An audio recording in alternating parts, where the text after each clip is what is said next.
મિત્રો, શિક્ષણ વિભાગ દ્વારા સૌથી મોટા અને અગત્યના સમાચાર સામે આવ્યા છે। તમામ પ્રાથમિક શાળાઓના શિક્ષણ વિભાગે કર્યો છે મોટો આદેશ। રાજ્યની પ્રાથમિક શાળાઓનો 16 સપ્ટેમ્બરે સવારનો સમય કરાયો છે। ગાંધીનગરથી આવ્યા છે મોટા સમાચાર। તમામ પ્રાથમિક શાળાઓનો સમય સવારે 8 વાગ્યાથી લઈને 11 વાગ્યા સુધીનો કરાયો છે, કારણ કે નરેન્દ્રભાઈ મોદીનો જન્મદિવસ છે અને રક્તદાનનું મોટું આયોજન કરવામાં આવ્યું છે। મિત્રો, અન્ય મહત્વના સમાચારની વાત કરીએ તો ગ્રાઉન્ડ ઝીરો રિપોર્ટ સામે આવ્યો છે। બનાસકાંઠાના સરહદી વિસ્તારમાં પૂર જેવી પરિસ્થિતિનું નિર્માણ થયું છે। ગામો પાણીમાં ડૂબવાની ઘટનાઓ સામે આવી છે। મિત્રો, અન્ય મહત્વના સમાચારની વાત કરીએ તો લોકરક્ષક ભરતી LRD માટે ડોક્યુમેન્ટ વેરિફિકેશન માટે કોલ લેટર જાહેર કરવામાં આવ્યા છે। જે ઉમેદવારો પ્રથમ તબક્કો સફળતાપૂર્વક પાસ કર્યો છે તેઓ હવે દસ્તાવેજ ચકાસણી તબક્કામાં આગળ વધી શકે છે। લાયક ઉમેદવારોની યાદી 27 ઓગસ્ટ 2025ના રોજ સત્તાવાર ભરતી બોર્ડની વેબસાઇટ ઉપર પ્રકાશિત કરવામાં આવી હતી। મિત્રો, અન્ય મહત્વના સમાચારની વાત કરીએ તો ગૃહમંત્રી અમિત શાહે ગુજરાતના સાણંદમાં 66 કરોડ રૂપિયાના વિકાસ પ્રોજેક્ટનું ઉદ્ઘાટન અને શિલાન્યાસ કર્યો છે। મિત્રો, અન્ય મહત્વના સમાચારની વાત કરીએ તો ઇઝરાયલના નાણામંત્રી બેઝાલેલ સ્ટ્રોમીએ ગુજરાતના મુખ્યમંત્રી સાથે મુલાકાત કરી છે। રોકાણો અને ભારત અને ઇઝરાયલ સહયોગ અંગે કરી છે ચર્ચા। મિત્રો, અન્ય મહત્વના સમાચારની વાત કરીએ તો દિલ્હી પોલીસે 5 આતંકવાદીઓની કરી છે ધરપકડ। IED બનાવવામાં વપરાતી સામગ્રી જપ્ત કરવામાં આવી છે।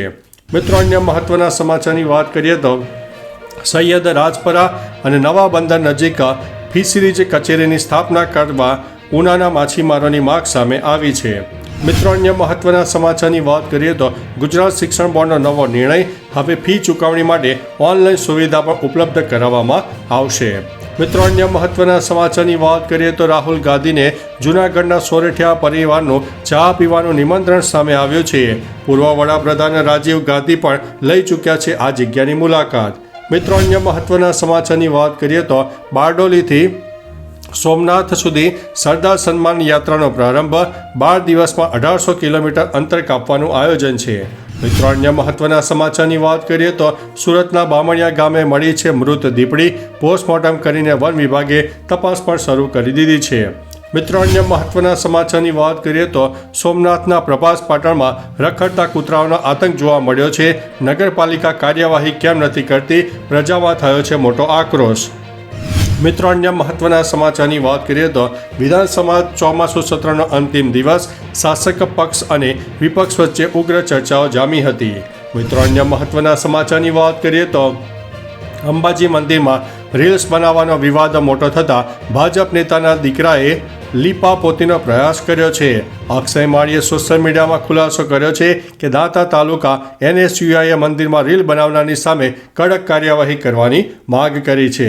મિત્રો, અન્ય મહત્વના સમાચારની વાત કરીએ તો નવરાત્રિમાં SOP જાહેર કરવામાં આવી છે। નવરાત્રિની શરૂઆત નજીક છે। રાજ્ય સરકાર દ્વારા આ ભવ્ય ઉત્સવને સુરક્ષિત અને વ્યવસ્થિત બનાવવાના હેતુથી આયોજકો માટે ખાસ માર્ગદર્શન અને નિયમો જાહેર કરવામાં આવ્યા છે। મિત્રો, અન્ય મહત્વના સમાચારની વાત કરીએ તો પશુપતિનાથથી મોટા સમાચાર સામે આવ્યા છે। ગુજરાતીઓનું 30 લોકોનું ગ્રુપ નેપાળમાં ફસાયું છે। સરકારની ઝડપથી સહાય કરે તેવી માંગણી પણ સામે આવી છે। મિત્રો, અન્ય મહત્વના સમાચારની વાત કરીએ તો ગુજરાતમાં હવે 9ના બદલે 12 કલાક કામ કરવું પડશે। સરકારે વટહુકમ બહાર પાડ્યો છે। ઘર માટે કમાઓ, ભલે પણ ઘરે નહીં જઈ શકો।